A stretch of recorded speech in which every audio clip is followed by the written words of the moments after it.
अस्सलाम वालेकुम नाज़रीन, आप देख रहे हैं वर्कर टीवी और दीगर सोशल मीडिया प्लेटफॉर्म। नाज़रीन, इस वक्त मैं मौजूद हूँ जलालपुर जट्टा के समाजी कारोबारी शख्सियत राजा रफ़ी जलाल साहब, जो कि एक कारोबारी शख्सियत हैं। और आज इन्हीं से जानते हैं इनकी निजी ज़िंदगी के हवाले से भी कि वो आज किन मामलात को देख रहे हैं और क्या कारोबार कर रहे हैं। और इस हवाले से आपको मुकम्मल आज राजा रफ़ी साहब जो हैं वो अपडेट देंगे। अस्सलाम वालेकुम जी। जी, वालेकुम सलाम। जोसफ, कैसे हैं आप? ठीक हैं? अल्हम्दुलिल्लाह, अल्लाह का करम है। राय साहब, आप सुनाएं, सेहत तबीयत अल्लाह का कैसी? करम, अल्हम्दुलिल्लाह मैं भी ठीक हूँ। आपका बहुत शुक्रिया जो आप ऑफिस में तशरीफ़ लेके आए हैं। जी, तो आपका दिल की अथाह गहराइयों से जी राय खुशामदीद साहब, ये आपको आपका कहते हैं। बड़ापन है। राय साहब, ये बताइएगा कि आप जलालपुर जट्टा में एक मोहल्ला कश्मीर नगर के रहायशी हैं। वैसे तो अमूमी तौर पे कहा जाता है, इसको कैंप का नाम दिया जाता है, जी, इस जी। पूरे मोहल्ले को। तो जो हमने इसकी तारीख सुनी हुई है कि ये महाजर होके आए थे। तो ये बताइएगा कि आप शुरू से यहाँ के मुकामी हैं या आप भी कश्मीर वाली साइड से आए थे? जो साहब, बात ये है कि 1947 में जब इंडिया और पाकिस्तान की अलहदगी हुई थी, उस वक़्त जो हमारे बुज़ुर्ग थे, जी, उन्होंने ये सोच के प्लान बनाया कि हम जो है पाकिस्तान की तरफ ही जाएँगे। जी, जी, तो तब यहाँ के हम बेसिकली बसनीक नहीं हैं। जी, जी, क्योंकि जो हमारे बुजुर्ग हैं वो कश्मीर से हिजरत करके पाकिस्तान तशरीफ लेके आए जी, थे। जी, और कैंप इसको इसलिए कहते हैं क्योंकि तब ये कैंप लगा था। यहाँ पे। क्योंकि जहाँ जहाँ पे महाजरीन आए थे, वो चाहे कश्मीर के थे, वो चाहे किसी और इंडिया के किसी और शहर से आए थे, जी, जी, वो बेसिकली पहले आए ही कैंप में थे। क्योंकि वहाँ पे एक तरीकाकार उन्होंने बनाया था कि जो वहाँ से महाजर आएंगे, जी, जी, उनकी रजिस्ट्रेशन जो है ना वो उन्होंने की थी। ठीक हो तो गया। उसके बाद फिर यहाँ पे भी कैंप था, क्योंकि लोग बेआसरा बेघर होके वहां से निकले थे, जी, कोई चीज बिल्कुल उनके ऐसे ही। पास थी नहीं। तो कैंप इसलिए कहते हैं क्योंकि यहाँ पे कैंप लगा था। राशन बेसिकली यहाँ पे कैंप जहाँ पे भी था, जी, वहां पे राशन मौजूद था, वो राशन लोगों को देते थे। जी, तो इस वजह से इसको कैंप कहते हैं। वैसे तो कश्मीर नगर है। कश्मीर से जो हिजरत करके जहाँ पे भी आए हैं, पाकिस्तान में किसी इलाके में भी हैं, जी, तो वो अपने साथ कश्मीर नगर या कश्मीर कॉलोनी जरूर लगाएंगे जहाँ, लगाते हैं। हाँ लगाते हैं बिल्कुल वो। अमूमी तौर पे। देखिए राय साहब, एक चीज़ यहाँ पे एक और, वैसे आप आपस की बात है, आपको वो करते हैं कि जब भी इलेक्शन होता है, अगर यहाँ पे पाकिस्तान में इलेक्शन हो, तो आप यहाँ पे भी वोट कास्ट करते हैं, लेकिन जब कश्मीर के इलेक्शन होते हैं, तो तभी आपके पास कश्मीर वाले जो कैंडिडेट खड़े होते हैं, वो यहाँ पे आते हैं। क्या वहाँ पे रजिस्टर्ड है? ये क्या तरीकाकार है वैसे? ये कोटा सिस्टम है बेसिकली, क्योंकि है हम कश्मीर के हैं, जी, जी, लेकिन मेरी जो पैदाइश है वो पाकिस्तान की है, डिस्ट्रिक्ट गुजरात की है। जी, जी, वोट का जो सिस्टम है कि जो कश्मीर असम्बली है, उनके जो उम्मीदवार जो खड़े होते हैं इलेक्शन में, जी, वो हम इसलिए उनको वोट देते हैं क्योंकि वो कश्मीर असम्बली के हैं। जी, और पाकिस्तान के जो वोट हैं, जो यहाँ पे पार्लियामेंट पाकिस्तान की असम्बली के जो होते हैं रुकन या पंजाब असम्बली के, जी, जी, उनको वोट अलग देते हैं। जिनका वोट अगर कश्मीर में रजिस्टर्ड है, तो क्योंकि पाकिस्तान में भी महाजनीन की सीटें हैं, जी, जी, फिर अगर आप कश्मीर में रजिस्टर्ड हैं तो फिर आप पाकिस्तान में वोट नहीं दे सकते अपने जी, कश्मीरी नुमाइंदे को। क्योंकि वोट आप एक जगह ही दे सकते हैं, या यहाँ पे दे सकते हैं, या कश्मीर में आप वहां पे रजिस्टर्ड को आगे सही वोट हो दे गया। सकते हैं। तो ये बताइएगा कि जिस तरह हमारे यहाँ पे सूबाई इलेक्शन भी होता है, और दूसरा भी, बात चलो कहीं और निकल जाएगी, लेकिन वहाँ पे एक असेंबली है मुज़फ़्फ़राबाद में। जी, जी। तो वहाँ पे कोई सिस्टम नहीं है कि कश्मीर एक सूबे की तरह है या एक मुल्क की तरह है? वहाँ पे किस तरह ये निज़ाम चलता है आपका असेंबली का? कश्मीर जो है वो, क्योंकि ये अक़वाम मुत्तहिदा में जो पाकिस्तान गवर्नमेंट ने जो करारदादें वहां पे मंजूर करवाई थी, जी, जी, उनके मुताबिक जो है ना वो कश्मीर खुद मुख्तार अभी तक। खुद मुख्तार है। हाँ, इसलिए ये दोनों हिस्से वैसे, नहीं, एक हमारे पास है, जो एक इंडिया के पास है। जो हमारे पास आजाद कश्मीर के इज्जे के, जी, जी, वो वहां पे जो है ना वो अलग कंट्री डिक्लेयर की जाती है, लेकिन करेंसी पाकिस्तान की चलती है, जो पैसे हैं वो पाकिस्तान की चलते हैं। वहाँ पे भी। हाँ, लेकिन सदर और उनका वजीर आजम कश्मीर का और चीफ जस्टिस जो है वो अलग अलग यानी जो कि अपना रूल सिस्टम ऑफ है। लॉ और दीगर चीजें वो तकरीबन पाकिस्तान और कश्मीर की रलती-मिलती जी, चलती हैं। जी। ठीक हो गया। तो ये बताइएगा कि आप यहाँ पे जो कारोबार अभी आपने शुरू किया है, कंपनी एक आपने बनाई है, जी, जी। कंस्ट्रक्शन की या जो भी काम होते हैं, इससे पहले क्या करते थे? इससे पहले मैं चौसा बाहर था, 10 साल। ओवरसीज़ थे, किस मुल्क हाँ, में थे वैसे? मैं सऊदीया में था, जी, क्योंकि मेरे बुजुर्ग वहीं पे थे, तो उस वजह से फिर मैं भी सऊदीया गया हूँ। जी, जी, लेकिन मैं 10 साल वहाँ पे मैं रहा हूँ सऊदीया में। 3-4 साल मैंने काम किया वहाँ पे टोटल। जी, क्योंकि उस वक्त मेरी एज भी कंप्लीट नहीं थी जब मैं गया था। तो वहाँ पे जो काम मैंने शुरू किया था वो कंपनी में भी मैंने किया था, जी मार्केटिंग का, क्योंकि हम जिस कंपनी में मैं था वो थी ऑयल की, जी जी मतलब कि मेड इन जर्मन है, फोक्स कंपनी थी उसका नाम जी। था। तो अल हमरानी ग्रुप था, उसमें काम किया है।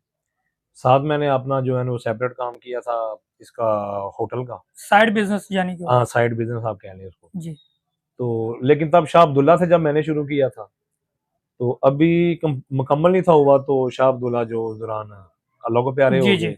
और वहाँ पे बादशाही निज़ाम है, जो बादशाह आएगा उसके रूल और उसके कानून जो है वही चलेंगे। जी तो बस इसी तरह फिर वो, जब वहाँ पे हालात थोड़े तंग हुए तो फिर वापस पाकिस्तान आ गया। पाकिस्तान आके मैंने जो है प्रॉपर्टी का काम किया है, मतलब जलालपुर जट्टा में किया है, डीएचए में किया है, जी जी फिर डीसी कॉलोनी में भी किया है। मतलब मुख्तलिफ जो हमारे पॉइंट्स हैं जहाँ पे प्रॉपर्टी के, मतलब के या आप कह लें कि जो सोसाइटीज बनी हुई हैं जी वहाँ जी पे काम किया हुआ है। अभी कंस्ट्रक्शन का जो काम है बेसिकली, ये कज़न है मेरे, होते हैं इस्लामाबाद में। जी जी उन्होंने मुझे कहा था कि इससे बेहतर ये है कि प्रॉपर्टी का तो काम अभी बिल्कुल डाउन है, जी, ऐसा ही है तो बिल्कुल। आप ऐसा करो कि साथ में कंस्ट्रक्शन का जो काम है वो भी आप शुरू कर लो। हाँ, बिल्कुल ठीक। तो मैंने फिर वो सारा एक प्रोसीजर कंप्लीट किया था पाकिस्तान इंजीनियरिंग काउंसिल का, जी जी वो लाइसेंस मैंने हायर किया। अच्छा, इसमें जो सब एक और बड़ी बात है, जी लाइसेंस पाकिस्तान इंजीनियरिंग काउंसिल का लेना वो कोई बड़ी बात नहीं है, वो आप भी ले सकते हैं, कोई और भी ले सकता है। जी असल इसमें होते हैं कोर्स, जी जी ठीक है, जो आपने प्रोजेक्ट करने हैं वो कोड से रिलेटेड होते हैं। ठीक हो। अगर आपके पास वो कोड नहीं है, फॉर एग्जांपल मिसाल के तौर पे रोड का काम आ गया है, जी हाईवे का, आपके पास रोड का कोड नहीं है, जी आप उस टेंडर में आप हिस्सा नहीं ले सकते, ना ही वो आप काम कर सकते हैं। जी, ये वैसे आपकी साइंस की ना समझ नहीं आई। मैं इस बात को समझ नहीं सका, ताकि हमारे नाजरीन भी इस चीज़ को जी जी। बाकायदा तौर पे समझ सकें कि ये कोड्स क्या चीज़ होती है, इनको किस तरह से आप जस्टिफाई कर लें। कोड देखें, कोई भी जब काम होता है ना जी जी गवर्नमेंट का, उनको एक नंबर अलॉट किया जाए। पास ये मुकम्मल स्पेशलाइजेशन कोड नहीं होंगे, जी तो तब तक आप तमाम जितने भी काम है उनमें जो है ना वो आप शमूलियत नहीं कर सकते, ना आप काम ले सकते हैं। बिल्कुल ठीक हो गया। दूसरा ये बताइएगा कि इस कंपनी को रजिस्टर्ड कराने के लिए क्या फीसें दरकार होती हैं या डॉक्यूमेंट्स क्या लगते हैं? पहले तो जो सब ये इसी तरह सिस्टम चलता था, लेकिन जब से ये कंप्यूटराइज सिस्टम हो रहा है, अब गवर्नमेंट पाकिस्तान ने, या गवर्नमेंट पंजाब है, या गवर्नमेंट आज़ाद कश्मीर है, या सिंध बलूचिस्तान या केपी के है, जी अब एक ई पैड्स बना हुआ है, उसको बेसिकली पेपरा कहते हैं। जी वहां पे आपने रजिस्टर्ड होने से पहले आपके पास जरूरी है, उसकी बुनियादी शर्त ये है कि आपके पास पाकिस्तान इंजीनियरिंग काउंसिल का लाइसेंस होना चाहिए। ठीक और ये लाइसेंस आपने अगर बनवाना है, उससे पहले आपके पास जो है वो सिविल इंजीनियर होना चाहिए, ठीक ठीक है। फिर इसके अलावा जो उसके डॉक्यूमेंट्स हैं, आपको बैंक अकाउंट कंपनी का बनाना पड़ेगा, कंपनी का नाम जो है वो रजिस्टर्ड करवाना पड़ेगा, जी जी। फिर इसकी मेल वगैरह बनानी पड़ेगी, फिर एनटीएन और एसटीएन कथा वगैरह। कलामी यहाँ पे रोकता हूँ आपको कि इंजीनियर का यानी कि जो डिग्री लेके आते हैं आपके पास, वो नहीं जरूरी है। जी, डिग्री जिनके पास है ना वो बहुत जरूरी है। आपने वैसे इंजीनियरिंग की हुई जी, है? नहीं, मैंने इंजीनियरिंग नहीं की हुई, लेकिन मैंने जी। इंजीनियर जो है ना वो मेरे दोस्त भी हैं, भाई भी हैं। आपने उनके नाम से रजिस्टर्ड किया या नहीं अपने नाम से? किया मैंने, अपने होगा मेरे नाम से रजिस्टर्ड। जी अगर आप अपनी कंपनी बनाना चाह रहे हैं ना, जी आप कोई भी इंजीनियर हायर करेंगे, उसमें एक होता है कि जिसको इकरारनामा कहते हैं, या बेसिकली आप एक स्टाम्प पेपर लिख के स्टाम्प देते हैं पेपर कह लें। कि ये मेरे पास काम करेगा, ये जी इसका लाइसेंस नंबर है पाकिस्तान इंजीनियर काउंसिल का, वो जी अगर वो सिविल इंजीनियर उसने की हुई है, मैं इसको हायर कर रहा हूँ। बिल्कुल। वो फिर वो बायोमेट्रिक सिस्टम होगा सारा, उसके बाद जाके जो है ना वो वेरिफिकेशन की तरफ आपका प्रोसीजर कंप्लीट होगा, लेकिन ये भी 15-20 दिन का प्रोसीजर है।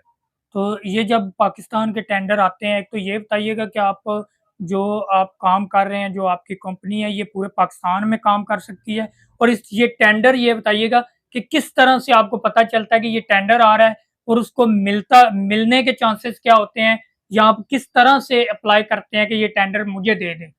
पहले तो जो सब तरीकाकार ये था कि कोई भी टेंडर आ रहे हैं वो डायरेक्ट आप जाके लोकल गवर्नमेंट जो है डिस्ट्रिक्ट जो होती है जी वहां से ले सकते थे, या फिर जो सियासी टेंडर आते थे ज्यादा वही आते थे, वो मतलब अपने जो होते थे करीबी या जी तलक वास्ते वाले उनको वो दे देते थे।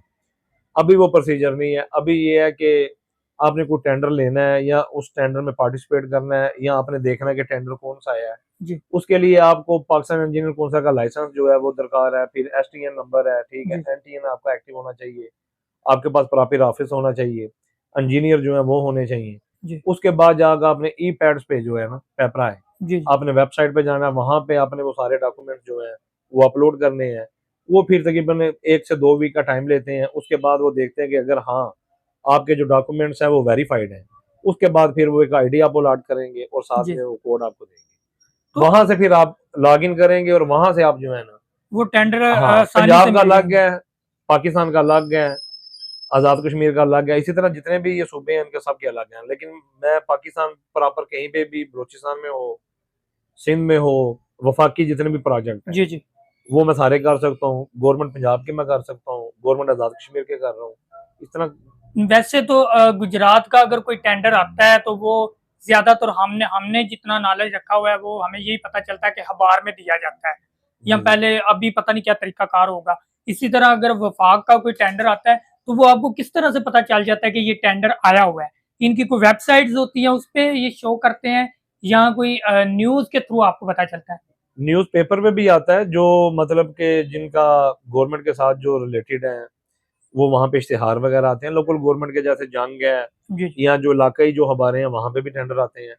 लेकिन आपको असल जो सबसे पायेदार जो चीज़ है टेंडर देखने की, वो है आपके पास ई पैड्स की आईडी जो है, जी जी वेबसाइट है जो, जी। आपने वहाँ पे लॉग इन करना है, वहाँ से आपने देखना है। बिल्कुल ठीक। वहाँ पे मुख्तलिफ ऑप्शन मौजूद हैं, आप किसी ऑप्शन में भी जाके देख सकते हैं। अगर मेरे पास आईडी पंजाब की है जी तो मैं गुजरात का देखना चाह रहा हूँ, वहाँ पे ऑप्शन है सर्च का, आप गुजरात का नेम डालेंगे, उसमें जो जो टेंडर आए हैं जी। या जो आने हैं वो तो बात की बात है, जो आए हैं वो आपको पता चल जाएगा कि टेंडर यहाँ पे है। राय साहब, अगर टेंडर लेना हो तो इसके लिए सियासी लोगों के साथ बैठक होना जरूरी है? जो सब ये तो आप आप भी माशाल्लाह पुराने सियासतदान हैं, मतलब कि काफी टाइम से आप सियासी जी जी। प्रोग्राम में जाते हैं और बड़े यस। बड़े जो शख्सियात हैं उनके साथ का आप उठना बैठना है, आपको पता है बिल्कुल। कि कोई भी काम है ना उसकी बैकग्राउंड जो है ना वो मजबूत होना बड़ी जरूरी है। जी बिल्कुल। मतलब अगर आपके पास ड्राइविंग लाइसेंस, एक मिसाल दे रहा हूँ, जी तो अब आपके पास गाड़ी नहीं है, जी तो आपका तलक होगा तो आपको वो गाड़ी देगा। जी। बिल्कुल, किसी के साथ अगर जी मैं अटैचमेंट इसी तरह ही हो सकती है, हाँ, तो तो इसका सियासी मतलब है कि अटैचमेंट होना जरा जरूरी अटैचमेंट, होती हाँ अटैचमेंट जो है वो आपको होना पड़ता है जो डिपार्टमेंट्स हैं। है। जी मतलब यहाँ पे जैसे पंजाब में वासा है, या लोकल गवर्नमेंट है, या फिर हाईवे है, उसके बाद सुई गैस है, वाप्टा है, ये मुख्तलिफ डिपार्टमेंट्स हैं जहाँ जी पे आपने अपने मामला उनके साथ करने होते हैं। लेकिन है ये जैसे पहले था ना जी जी। कि मतलब कि 100% किसी एक आदमी को देना तो दे दिया, अब वो सिस्टम नहीं है, अब तो बड़ा साफ शफाफ सिस्टम है। वैसे हमने एक चीज और भी आपसे भी पूछेंगे कि बिल फर्ज करो आपको कोई टेंडर मिल जाता है, जी तो पहले इस तरह से भी होता था कि एक टेंडर अगर एक बंदे को मिला है तो उसी ने आगे वो टेंडर जो है वो किसी और को भेज दिया, उसने आगे भेज दिया। क्या अभी भी ये सिस्टम है कि अगर टेंडर आपको मिला है तो जी जी। आपने किसी दूसरे बंदे को दे दिया, उसके बाद कंपनी है नहीं है वो करेगा, आप अपनी वो प्रॉफिट लेके साइड पे हो गए, इस तरह का कोई सिस्टम अभी है? यहाँ पे अभी तो बहुत कम है, होगा लेकिन मेरी नजर से गुजरा नहीं है। क्योंकि पहले ये जब माहौल होता था, जब कंप्यूटराइज सिस्टम नहीं था, जी जी तब यही सिस्टम चलता था कि मतलब के अंदर जाके बैठे हैं जहाँ पे बिड वगैरह दी जा रही है जी जी या उसकी ओपनिंग है टेंडर की, तो वहां से किसी ने लिया है, लेके बाहर आया, किसी और को दे दिया, अपनी परसेंटेज रख लिया, दस रख ली। परसेंट या 15%। ये काम होते हैं, हो रहे, अभी भी हो रहे होंगे, लेकिन मेरी नजर से अभी नहीं गुजरे। तो ये जब टेंडर अभी आपको। गवर्नमेंट पंजाब ने जो सब जो है ना, वो गवर्नमेंट पंजाब और गवर्नमेंट पाकिस्तान जो है जी जी वो इसको मजीद अपग्रेड कर रही है इस सिस्टम को, कि इसमें जो है ना इस पे कोई किसी किस्म का जो है ना बहाम ना पैदा हो। जी जी मतलब बिल्कुल साफ शफाफ निजाम वो बना रहे हैं। सियासी टेंडर अभी भी आते हैं, वो जो मुतलका जो MNA MPs हैं उनके टेंडर अलग होते हैं। जी जी। ये जो गवर्नमेंट मुतलका गवर्नमेंट है, हम पंजाब में रह रहे हैं, ये गवर्नमेंट पंजाब के टेंडर जो है वो यहाँ पे आएंगे। तो क्या अभी जब आपको कोई टेंडर दिया जाता है उसको जब आप कंप्लीट करते हैं, जी जी। कंप्लीट करने के बाद आपको जो आपकी उनके साथ गवर्नमेंट के साथ डील बनी होती है तो वो उस वक्त आपको मिलती है या पहले एडवांस में ही आपको पे कर देते हैं? नहीं, एडवांस में नहीं, इसमें 2 से 3 माह का जो है ना वो प्रोसीजर होता है। जी जी ठीक है, उन्होंने टाइम पीरियड दिया होता है, अगर 6 माह का उन्होंने टाइम पीरियड दिया कि हमें 6 माह में ये काम कंप्लीट चाहिए, जी उनकी जो रिक्वायरमेंट होगी। अभी बहुत आसान है चो साहब, ये टेंडर का काम जो है ना, जी जी पहले होता था कि आपको मतलब ठेकेदार मुख्तलिफ उनसे एस्टिमेट लगवाना है कि बताओ इसका कितना हमारे हराजात आएंगे, या टाइल पत्थर कितना लगेगा, या सीमेंट के जो पैक हैं वो कितने हमारे इस पे जी लगेंगे। अभी तो वो हर चीज एवरीथिंग जो है ना उन्होंने अपलोड करनी होती है कि इतना इसमें जो है ना वो टाइल लगेगी, इतना इस पे ये काम होगा, इतना इस पे ये काम होगा। बिल्कुल। अभी वो टोटल इस पे अब आसानी बहुत है, लेकिन यहाँ तक रसाई के लिए जो डॉक्यूमेंट्स आपने एक्वायर करने हैं वो प्रोसीजर जरा मुश्किल है। ठीक है, बाकी मामला सारे आसान है इस पे। तो आपको अभी तक कोई वैसे टेंडर मिला है अभी, या कोई बातचीत चल रही है किसी वाले? मैंने पार्टिसिपेट किया था, जी क्योंकि कोई जाती मसरूफियात की वजह से मैं नहीं जा सका। जी जी और अभी भी आपको भी पता है कि मैं कहाँ पे जा रहा हूँ, कहाँ से आ रहा हूँ। जी, ऐसा ही है। तो क्योंकि रिसेंटली मैंने लाइसेंस, वैसे मेरे पास तो तकरीबन कोई 7 माह हो गए, 7-8 माह मेरे पास लाइसेंस है। जी लेकिन क्योंकि असल मकसद ये है कि लाइसेंस लेना जो है ना, वो आपकी कामयाबी नहीं है। जी कामयाबी ये कि पहले आपने काम को समझना है। बिल्कुल। ठीक है, जिन डिपार्टमेंट के साथ आपने चलना है, उनके रूल, उनके सूल, उनकी पॉलिसीज को जो है ना, जी जी वो आपने पढ़ना है, समझना है, फिर आपने उस चीज को साथ लेके चलना है। जी लेकिन मैंने अपनी जगह, एक दोस्त है मेरे चौधरी अमजद साहब, फिर उनको मैंने भेजा था टेंडर, मैंने वीडियो जो है ना वो दाखिल की थी, जी जी। लेकिन मैंने खुद जाके उस पर पार्टिसिपेट नहीं था किया। तो बाकी ये कि टेंडर लेंगे इंशाल्लाह, काम करेंगे। काम बहुत ज्यादा है, देखें आप, काम करने वाले हो, पाकिस्तान में काम की कोई कमी नहीं है। तो इसके लिए अगर आपको कोई टेंडर वगैरह मिलता है तो जैसे रोड है उसके लिए मशीनरी चाहिए होती है, फिर मजदूर वगैरह चाहिए होता है, तो उसके लिए आपने कोई प्रॉपर अलग से कोई फिर निज़ाम बनाया हुआ है, या फिर आपको उस वक्त दोबारा से ढूंढने पड़ते हैं, या इन्हें आपने मजदूर और मशीनरी इंजीनियर ये पहले से ही आपने कोई रजिस्टर करके रखे होते हैं, या राब्ता होता है, या इनका कोई आपने कोई तरतीब बनाई हो, ये किस तरह से पूरा करते हैं? ये जो साहब, जो टेंडर देखे हैं, मुख्तलिफ किस्म के टेंडर आते हैं।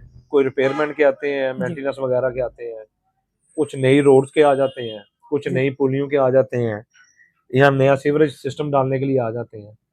उनके लिए जो मशीनरी है ना, वो कोई भी काम जब शुरू करेगा, अब टीमें, इसमें मुख्तलिफ टीमें होती हैं, मेरे पास टीमें हैं, जी जी मतलब के फिल्टर प्लांटेशन की जो टीम है मेरे पास, वो भी अवेलेबल है। जहाँ पे प्लांट बनते हैं उनके साथ भी मेरा जो है, मतलब कि बातचीत हुई हुई है, उनसे मुलाकात होती है। जी जी फिर जो लेबर वाली जो टीम है वो भी मेरे पास मौजूद है।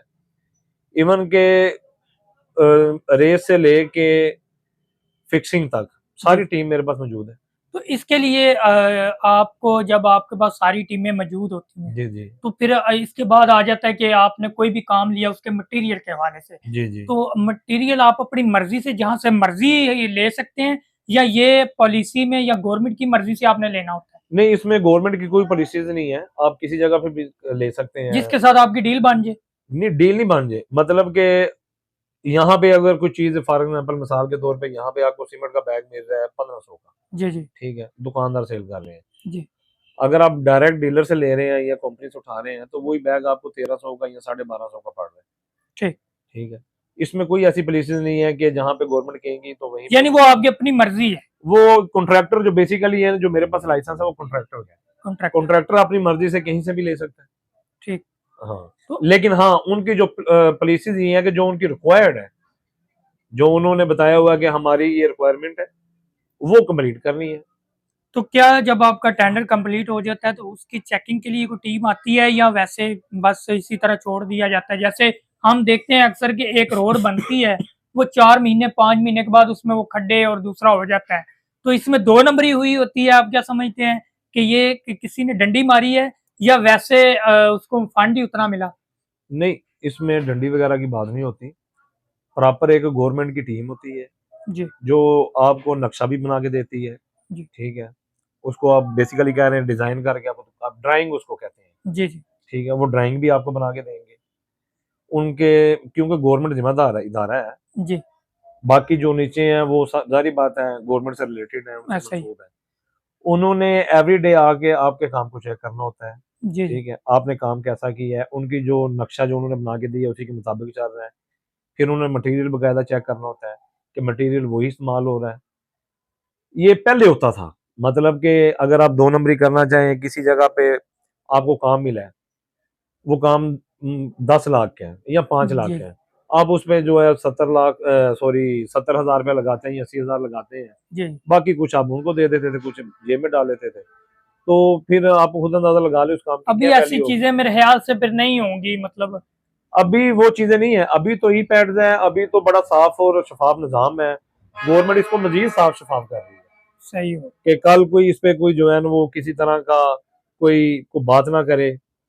अभी बड़ा साफ और शफाफ उन्होंने सिस्टम बनाया हुआ है। तो ये जो आपने कहा है कि गवर्नमेंट डिजाइन करके देती है कोई भी प्रोजेक्ट जो है, जी जी तो वो आपने भी तो इंजीनियर रखे होते हैं, जी जी। तो उनके डिजाइन किए हुए कभी कभार आपको समझ आ जाती है, या आपके डिजाइन में ये जरूरी है कि डिजाइन वही करके देंगे, या आपने कुछ अपनी तरफ से भी कोई राय देनी होती है? ये गवर्नमेंट की पॉलिसीज होती है, डिजाइन वही ड्राइंग आपको बना के देते हैं। जी। तो जो हमारे इंजीनियर होते हैं वो कंबाइंड टीम में उनके साथ काम कर रहे होते हैं। सही हो। मतलब कि इंजीनियर हमारे ही होंगे, लेकिन वो जो है डायरेक्ट जो है ना गवर्नमेंट के जो इंजीनियर हो गए, जैसे एग्जेक्टिव इंजीनियर है, जी वो डायरेक्ट उनको कमांड कर रहे होते हैं कि रोजाना की बेस पे इसको यहाँ से यूं करना है। तो फिर उनके मुताबिक जो है बेसिकली इंजीनियर पूरा दिन वहीं पे रहता है, वो सर पे खड़ा होकर काम लेता है अपना सारा। बिल्कुल ठीक। उसमें कोई किसी तरह की कमी या कोताही का गुंजाइश का कोई काम ही नहीं है। कोई। और चौसठ सबसे बड़ी बात यह है कि पहले होता था कि आपने काम किया, अगर आपने 2 नंबरी की है तो आपको कोई पूछने वाला नहीं है। जी अब जो लाइसेंस है ना, ये आपने इस लाइसेंस पे काम करना है, इसकी रेपुटेशन होती है। जी ठीक है, आप काम करेंगे, काम करने के बाद गवर्नमेंट आपको एक लाइसेंस जो है ना, एक सर्टिफिकेट जो है वो जारी करेगी जी जी आपके काम का, कि जी आपने काम किस तरह का किया है, जी जी। किस तरह का नहीं किया। अगर आपने लाइसेंस को अपग्रेड करवाना है तो आपने वही जो होता है ना इसका सर्टिफिकेट, वो जी जी। अपलोड करना होता है। ठीक हो। क्योंकि फिर वफाकी गवर्नमेंट को पता होता है कि ये वाकई लायल है, ये सीरियस कॉन्ट्रैक्टर है। मतलब आपने अपने आप को शो करना होता है कि हम सीरियस हैं, हम वाकई काम करना चाहते ये लाइसेंस जो अपग्रेड होता है, इससे क्या फायदा होगा हैं। आपको? इससे फायदा ये होता है कि एक मेरे पास अभी लाइसेंस है, मेरे पास 25 मिलियन तक जो है काम करने की जो कैपेसिटी मौजूद है। जी मैं जब इसको अपग्रेड कराऊंगा तो मेरी ये कैपेसिटी चली जाएगी 50 मिलियन में, ठीक। 50 या 60 मिलियन में चली जाएगी। तो उसका फायदा ये होगा कि इससे बड़े को प्रोजेक्ट होंगे, मतलब जो मिलियन में चले जाएंगे, जी जी। वो मैं ले सकता हूँ। इस हमें ये फायदा हो सकता है इसमें। गवर्नमेंट जिस तरह पहले आपके काम के दौरान या काम के बाद आपको मतलब चेक कैश करवाना पड़ता है गवर्नमेंट का, अभी वैसे वो चेक वाला ही सिस्टम है? अभी चेक वाला ही सिस्टम है। गवर्नमेंट डायरेक्ट जो है वो आपके कॉन्ट्रैक्टर के नाम पे वो लाइसेंस बनाती काम के बाद आपको मिलते हैं? है। जी, काम के बाद ही मिलती है। लेकिन इस दौरान जो आपके बहुत सारे हराजात हो जाते हैं, इसका आपने फिर अपने पास बैकअप रखा होता है? यानी कि मजदूर हो गए, मशीनरी लगी है, कुछ लोगों को हफ्ते बाद आपने पे करना है, किसी को महीने बाद करना है, तो फिर इनके पे का क्या सिस्टम ऐसे होता है? पूछने वाला तो नहीं है सवाल, लेकिन मैंने कहा चलो। वो होता भी ये जो सब वो आपने अपने पास से ही जो है अखराजात करने होते हैं, जी क्योंकि गवर्नमेंट जो है वो देखती है कि सीरियस कॉन्ट्रैक्टर कौन है। जी जी आपने उनको काम करके दे रहे हैं, उन्होंने अपनी रिक्वायरमेंट देखनी है कि हमारी रिक्वायरमेंट के मुताबिक ये कंप्लीट उन्होंने की है, बिल्कुल जी। ठीक है। वो सारे प्रोसीजर जो आप पहले बात कर रहे थे कि इंजीनियर आते हैं, चेक करते हैं या नहीं जी करते, ये वही सारा प्रोसीजर होता है। बिल्कुल ये ठीक। टेस्टिंग होती है, जो मटेरियल लगा हो वो बकायदा प्रॉपर टेस्ट होता है। उसके बाद ये वो टाइम लेते हैं, 2 से 3 माह का जो टाइम लगता है। 2 से 3 माह का इसमें हाँ, टाइम हो जाता है, पैसे लेकिन नहीं लगते। कंफर्म हो जाता है बेशक हुकूमत चली भी जाए या वैसे भी कोई मामला हो, तो हुकूमत आपके जो मामलात आपने कंप्लीट करके दिए हैं, 100% जो काम दिया है, उसमें जो आपका मामला या जो आपके चेक्स बनते हैं वो आपको मिलते हैं? गवर्नमेंट कोई भी आए, जी मतलब आज किसी गवर्नमेंट ने टेंडर अनाउंस किया है, जब तक वो टेंडर कंप्लीट होता है कोई और गवर्नमेंट आ जाती है, गवर्नमेंट का इससे कुछ भी नहीं है। जी। हमारा काम सिर्फ डिपार्टमेंट से है। यानी कि ये सारा सिस्टम है, आप इस तरह कह लें कि बायोमेट्रिक हो चुका है सिस्टम का, कंप्यूटराइज है बड़ा जो अच्छा सब, आपको हर कंप्यूटराइज हो चीज चुका है। कंप्यूटराइज है। बड़ी बड़ी कंपनियां पाकिस्तान में काम करती हैं, जी जैसे जी। एनएलसी भी है, वो भी बड़े बड़े प्रोजेक्ट कर रही हैं, FWO है, एफडब्ल्यू है, और भी मजीद बहुत सारी कंपनियां मैथ्स होंगी। है, मिलिट्री इंजीनियर सर्विस रईस है। साहब, एक चीज और आपसे नॉलेज लेंगे कि जिस तरह के बहुत सारे पुल तमीर होते हैं, या इस तरह के बड़े प्रोजेक्ट होते हैं, मोटरवेज के होते हैं, इसके लिए हमें बाहर की कंपनियों से रजू करना पड़ता है, इसकी क्या वजह है? क्योंकि बहुत सारी चाइनी कंपनियां पाकिस्तान में बड़ा काम करके गई हैं, तो इसकी क्या वजह है? पाकिस्तान में वो कैपेसिटी नहीं है, या फिर पाकिस्तान में उस लेवल की कंपनी नहीं है? तो इसमें हमें बाहर से लोगों की रहनुमाई क्यों लेनी पड़ती है, या उनको टेंडर क्यों देना पड़ता अब जो सब मैं आपको बताता हूँ, जैसे ये खारिया मोटरवे जो बन रही है सियालकोट से, है? जी अब ये 60 किलोमीटर का या 50 किलोमीटर का जो है ना जी प्रोजेक्ट है। अब देखना ये है कि यहाँ पे जो कॉन्ट्रैक्टर मौजूद है, इसमें भी वो पार्टिसिपेट करते हैं, जी बाहर की कंपनियां भी इसमें पार्टिसिपेट करती हैं। जी टेंडर ऐसे नहीं कि वो बाहर की कंपनी को डायरेक्ट ही दे देते हैं, ऐसे कभी भी नहीं होता, जी पार्टिसिपेट करते हैं। मैं एक मिसाल देता हूँ कि गवर्नमेंट ने एक टेंडर दिया हुआ है, उसकी वैल्यू है 10 लाख रुपए। जी जी अब उसमें जो उस टेंडर में जो हिस्सा ले रहे हैं वो लोग हैं 6, आपने उन्होंने 10 लाख डाला हुआ है, आप डाल देते हैं 9.5 लाख, जी जी मैं डाल देता हूँ 9,25,000, कोई और डाल देता है, वो जो बिलो पे जो जाएगा ना, जो सबसे कम जिसका होगा, जी जी वो देखते हैं कि ये सीरियस है, अगर सीरियस है तो फिर वो देते हैं। ऐसा कभी भी नहीं हुआ कि बाहर की कंपनीज आए और वो डायरेक्ट जो है वो काम लेके चली जाए, नहीं। ये अब इसीलिए तो ये पेपरा सिस्टम जो ई पैड्स बना है कि साफ और शफाफ जो है ना काम, हर तरह का जो वो इसी के जरिए हो। अब तो कोई भी काम है ना, अगर कोई चीज गवर्नमेंट ने खरीदनी भी है, इवन के स्कूल के बेंचेस वगैरह अगर खरीदने हैं, क्लासरूम का कोई काम है, वो भी इसी पे आता है, ई पैड। इसी पे आता है। हाँ, तो ये तो सिस्टम बड़ा आसान हो गया फिर। आसानी भी है लेकिन समझने में चलने में वो दुश्वारी भी है। लास्ट में आपसे सवाल करेंगे कि अल्लाह करे आपका ये कारोबार हो, तो क्या आप समझते हैं कि जितना भी अगर आपको टेंडर्स वगैरह मिलते हैं, जी जी तो इसमें अवाम की सहूलत को मद्देनज़र ज़रूर रखा जाएगा? आप समझ गए होंगे मैं कहाँ से बात करना चाह रहा हूँ, क्योंकि जी इससे जी पहले मैंने एक सवाल आपसे किया है, वो दोबारा दोहरा देता हूँ कि जिस तरह के पहले होता था कि एक बंदे को टेंडर मिलता था, वो 5-6 बंदों को टेंडर बारों-बार सेल कर दिए हुए थे। जी तो जी आप क्या समझते हैं कि क्योंकि ये पैसा अवाम टैक्स देती है जी जी और ये बिल्कुल अवाम ऐसे की ही है। टैक्स का पैसा होता है और ईमानदारी का पैसा होता है। जी जी बिल्कुल तो ऐसे क्या ही है। आप उस तरह सिस्टम करेंगे या आप आगे चल के क्या इरादा है? इस वाले से आप क्या पैगाम देना चाहेंगे? मेरा मैं सादा-सा सवाल है। मैं आपके सवाल आपने अच्छा किया है, क्योंकि ये हल्के खुदा की आवाज़ यही होती है जी, कि अवाम के टैक्स से जो अब काम गवर्नमेंट ले रही है या कर रही है, बिल्कुल हकीकत है। लेकिन मैंने आपको यही गोशगुजार किया था कि जो लाइसेंस तरीकाकार है कंप्यूटराइज का, जी, इसमें जो उन्होंने रिक्वायर्ड करना है, उन्होंने कहना है कि 2-1 का मसाला लगाना है तो वो 2-1 का ही लगना है। बिल्कुल ठीक। इसमें कोई किसी तरह की गुंजाइश नहीं है। हाँ, दूसरे जो टेंडर आप सियासी देखते होंगे वो होते हैं, जी, जी, उनमें वो ज़रा कमीशन वगैरह सिस्टम चलता है। वो कमीशन सिस्टम यही चलता है कि अगर 20 लाख का काम है, जी, तो उन्होंने 6 लाख लगा के काम कंप्लीट कर दिया है। आँखों अवाम की आँखों में धूल जो वो बिल्कुल ठीक, डालने वाली बात है। लेकिन इसमें अब वो बिल्कुल। तरीकाकार नहीं है। जी, तो नाज़रीन आपने जिस तरह के हमारे साथ आज मौजूद थे राजा रफ़ी जलाल साहब, उन्होंने बताया भी है अपने कारोबार के हवाले से भी और गवर्नमेंट के जो मामलात होते हैं उसी के हवाले से भी। मैं आपसे इजाज़त चाहूँगा, अपना भी ख्याल रखिएगा, चैनल का भी। इंशाल्लाह मिलते हैं किसी नई अपडेट के साथ, नए व्लॉग के साथ। अल्लाह हाफ़िज़।